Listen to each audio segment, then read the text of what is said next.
Allahu Akbar.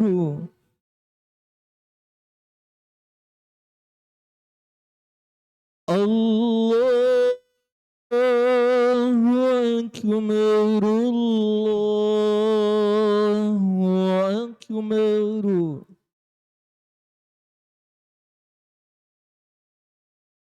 أشهد أن لا إله إلا الله.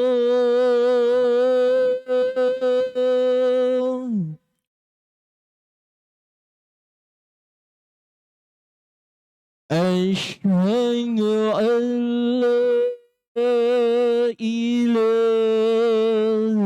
إلا الله.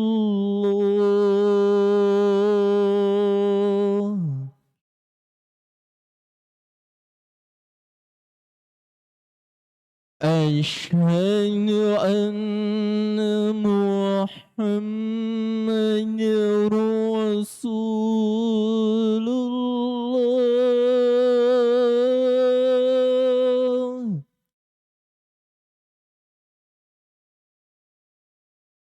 أشهد أن محمد رسول الله.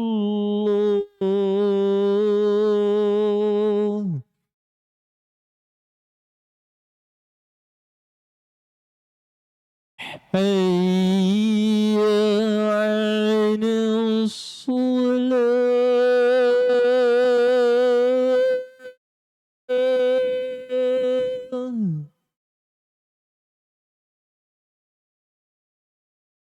حي على الصلاة.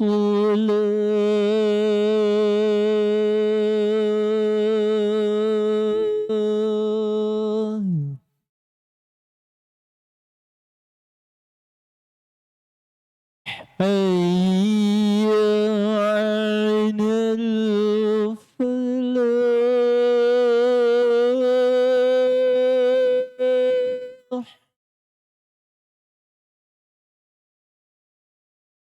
حي على الفلاح.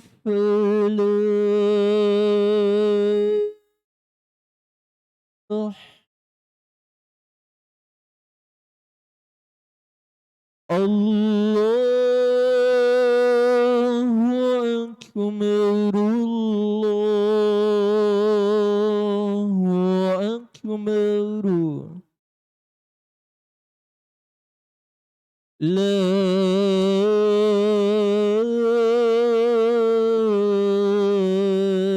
إله إلا الله.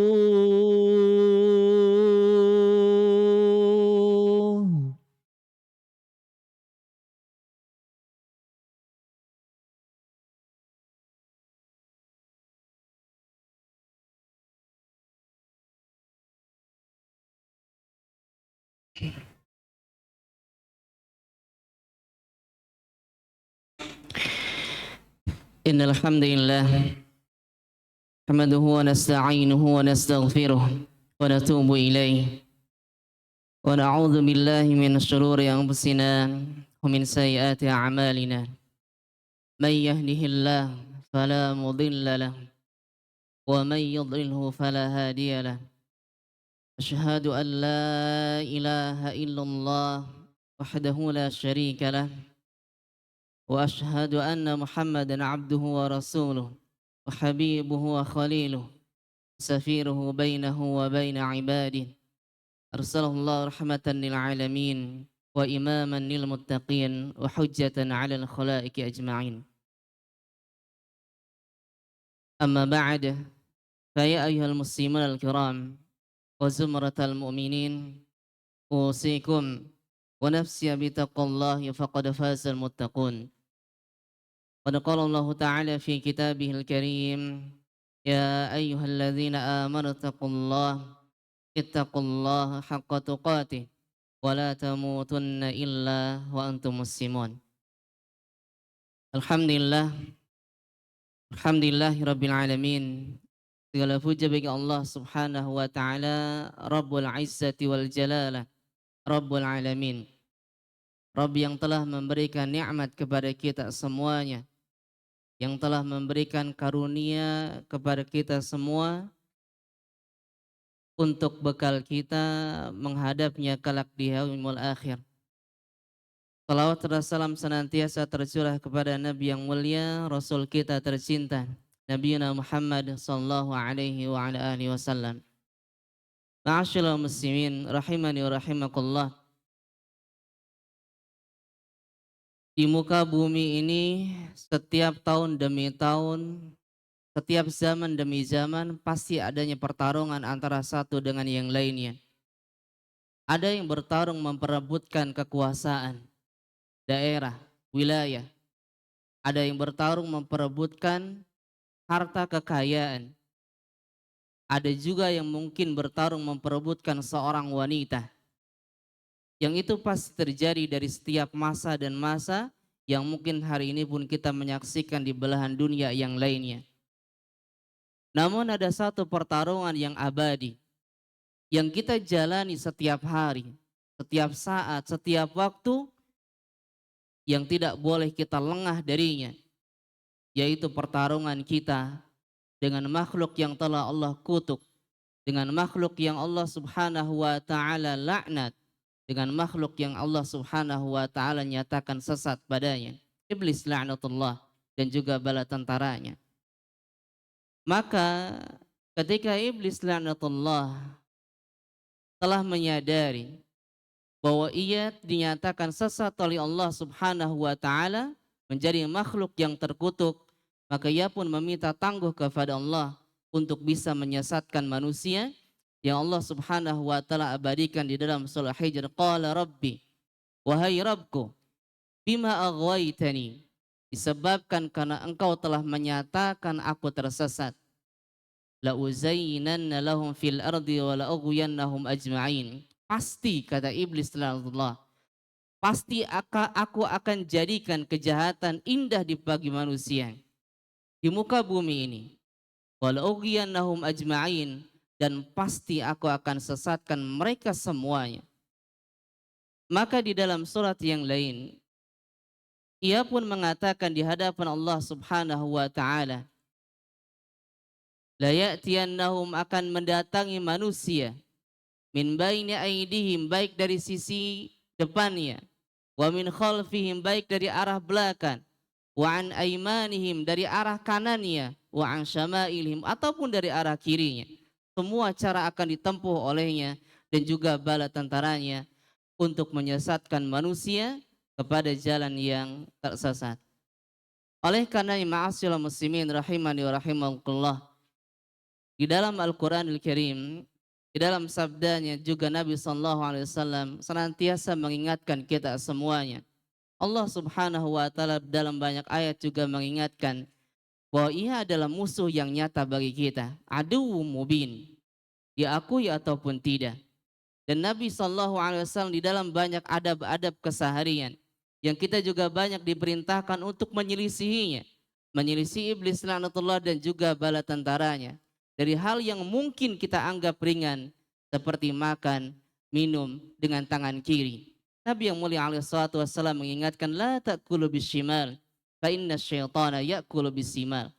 Janganlah kalian makan, minum dengan tangan kiri, karena syaitan, iblis, laknatullah, ia makan dengan tangan yang kiri. Ini adalah contoh yang kecil.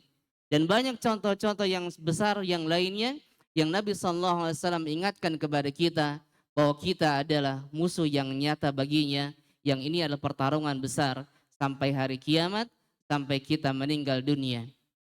Ma'asyiral muslimin rahimani wa rahimakumullah. Al-Imam Ibnu Qayyim rahimahullah di dalam Madarijus Salikin setidaknya menyebutkan asalib, langkah-langkah syaitan, iblis laknatullah di dalam menyesatkan manusia dari langkah yang paling besar sampai langkah yang paling kecil. Setidaknya ada 7 langkah yang disebutkan oleh Al-Imam Ibnu Qayyim di dalam Madarijus Salikin. Langkah yang pertama adalah bil kufri wa syirki billah. Dengan cara melalui kekufuran dan kesyirikan kepada Allah Subhanahu wa taala. Berusaha menyesatkan manusia melalui jalan kekufuran, melalui jalan kesyirikan, agar dia ingkar kepada Allah Subhanahu wa taala, agar dia ingkar kepada Nabi yang mulia alaihi salatu wassalam, agar dia ingkar kepada kitabnya dan juga kepada para rasul yang lainnya. Ini adalah langkah yang paling besar. Wasyirku billah, dan juga melalui jalan kesyirikan. Mungkin terkadang kita beriman kepada Allah, namun terkadang sebagian dari kaum muslim masih menyekutukan Allah Subhanahu wa taala. Yang mungkin kita tidak percaya, namun mungkin bagi sebagian yang menyaksikan ataupun bertransaksi langsung, berinteraksi langsung, mereka menyatakan demikian. Ibadah secara zahiriyah, tapi keyakinannya menyembah kepada selain Allah Subhanahu wa taala. Betapa banyak orang yang umrah, betapa banyak orang yang haji. Zahiriyah dia beribadah, tetapi niatnya untuk mendapatkan kekayaan, karena di sana ada tempat yang mungkin dijadikan sesembahan oleh sebagian orang yang ada di wilayah kita, dan itu yang sebagian yang mereka akui di hadapan saya secara pribadi. Ini langkah yang pertama, melalui kesyirikan, melalui kekufuran yang akan disesatkan oleh syaitan, oleh iblis dan bala tentaranya. Ketika ia tidak bisa menjauhkan manusia melalui kekufuran dan kesyirikan, maka dia akan melalui jalan yang kedua. Cara yang kedua kata Imam Ibnu Qayyim, dengan cara dijadikan dia membuat ajaran baru, membuat ritual baru, membuat syariat baru yang kemudian dia anggap itu bagian dari Islam, padahal Allah dan Rasulnya tidak pernah mengajarkannya. Karena ketika seseorang membuat ajaran baru, membuat ritual baru, yang kemudian dia anggap itu bagian dari Islam, maka dia tidak akan bisa bertaubat darinya, karena dia merasa sedang beribadah kepada Allah.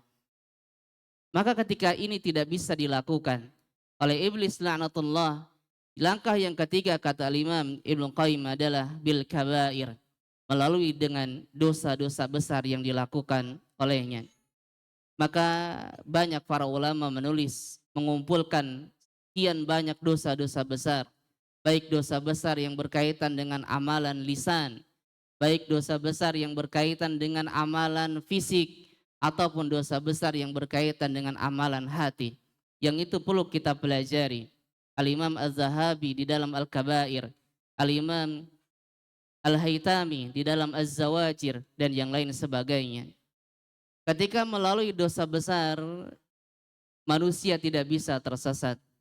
Seorang muslim dia bisa selamat. Maka langkah yang keempat, Al-Imam Ibnu Qayyim menyatakan bis-saghair, melalui dosa kecil yang dia lakukan. Karena ketika seseorang melakukan dosa kecil, kemudian dia merasa biasa-biasa saja, merasa tidak perlu bertaubat darinya, maka dia menganggap remeh, menganggap ringan, padahal yang dia maksiati adalah Allah yang maha besar. Maka ini adalah langkah yang keempat di dalam syaitan menyesatkan manusia. Langkah yang kelima, ma'asyiral muslimin rahimani wa rahimakumullah, bil mubahat. Ketika dengan dosa kecil, mungkin dia seorang yang ahli ibadah, seorang yang sangat taat kepada Allah Subhanahu wa taala, yang sangat sulit untuk disesatkan oleh iblis dan juga bala tentaranya. Maka yang kelima adalah dengan hal-hal yang mubah yang dia lakukan terus-menerus di dalam keseharian. Memang tidak berdosa, tidak akan mendapatkan siksa, tetapi hidupnya penuh dengan hal-hal yang kesia-siaan, padahal masih banyak amalan yang lain yang lebih bermanfaat baginya. Langkah yang keenam, ma'asyiral muslimin rahimani rahimakumullah, adalah mengerjakan amalan yang kurang memiliki keutamaan, padahal di hadapannya banyak amalan yang paling utama. Ketika seseorang dihadapkan dengan amalan yang lebih besar pahalanya di sisi Allah, kemudian dia memilih amalan yang biasa-biasa saja. Anggaplah seperti sholat qabliyah subuh, yang Nabi SAW menyebutkan keutamaan yang begitu sangat besar. Khairun minad dunya wa ma fiha, lebih baik daripada dunia dan isinya. Kemudian dia sibuk mengobrol di luar atau yang lain sebagainya, padahal di hadapannya terpampang amalan yang besar yang sangat Allah Subhanahu wa taala cintai dan juga Rasulnya. Yang terakhir, ma'asyiral muslimin rahimani rahimakumullah. Al-Imam Ibnu Qayyim menyebutkan langkah yang terakhir, ketika semua langkah tersebut tidak bisa dilakukan oleh iblis dan juga bala tentaranya di dalam menyesatkan manusia, lewat kekufuran dan kesyirikan tidak bisa, lewat amalan-amalan yang dibuat-buat tidak bisa, lewat dosa besar tidak bisa, dosa kecil tidak bisa, lewat yang mubah juga tidak bisa, maka yang terakhir adalah bi anwa'il adza, menyuruh bala tentaranya untuk membuat gangguan-gangguan kepada orang-orang yang beriman. Dan gangguan-gangguan ini banyak disebutkan oleh para ulama. Setidaknya ada dua gangguan yang mungkin banyak di negeri kita yang sering kita lihat. Yang pertama adalah gangguan dengan suara-suara mereka yang mungkin menakut-nakuti kita, menakut-nakuti generasi kita, yang akhirnya menjadi generasi penakut terhadap hal-hal yang gaib. Atau mungkin dengan cara ditampakkan sosok mereka dengan segala macam sosok-sosok yang mungkin menakutkan bagi sebagian kita, bagi sebagian anak-anak kita, yang itu akhirnya melemahkan keimanan generasi kita. Dan yang mungkin dilakukan adalah dengan cara merasuki orang tersebut, mengganggu fisik orang tersebut, yang kemudian dia pun sakit, yang kemudian ketika diobati, kemudian dicek dengan alat kedokteran manapun, tidak terdeteksi sakit apa, ternyata salah satu faktornya adalah gangguan dari iblis dan juga bala tentaranya. Dan pasti kita pun merasakan, atau mungkin tetangga kita, saudara kita, setelah berobat ke sana kemari tidak kunjung sembuh, dicek sana sini tidak ada penyakitnya, dan mungkin itu adalah salah satu faktor dari gangguan iblis laknatullah, sehingga ketika mereka sakit maka mereka pun akan lemah mentalnya, yang kemudian mungkin dia akan berburuk sangka kepada Allah Subhanahu wa taala. Maka inilah ketujuh langkah yang disebutkan oleh Al-Imam Ibnu Qayyim di dalam menyesatkan manusia yang dilakukan oleh iblis laknatullah dan juga bala tentaranya. Barakallahu li wa lakum fil Qur'anil Karim. Aqulu qouli hadza fastaghfiruh innahu huwal ghafurur rahim.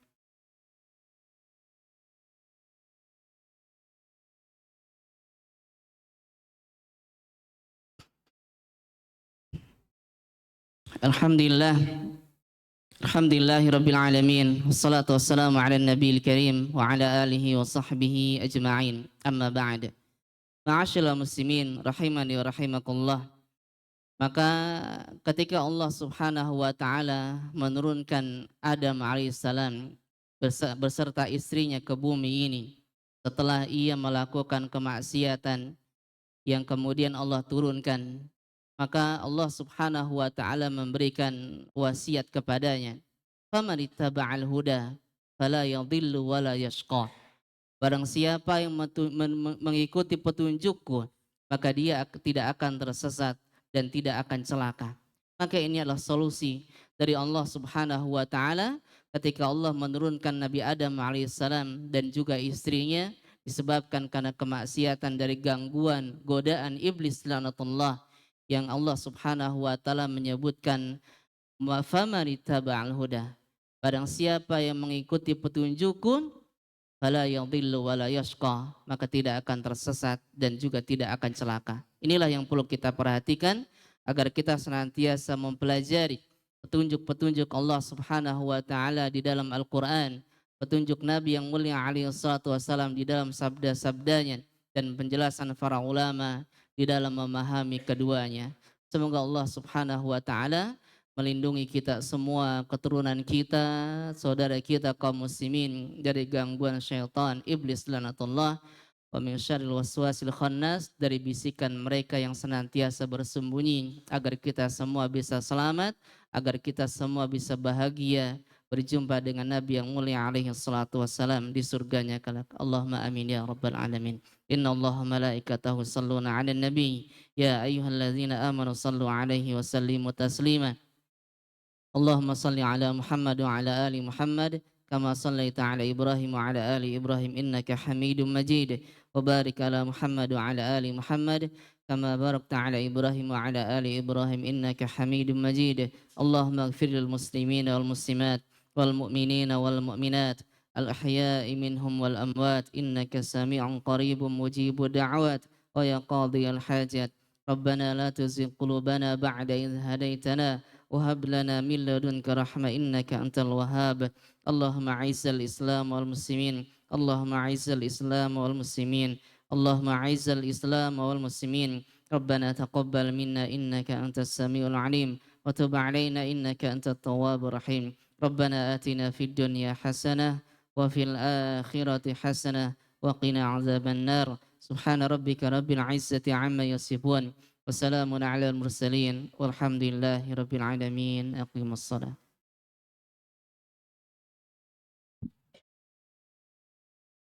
الله أكبر الله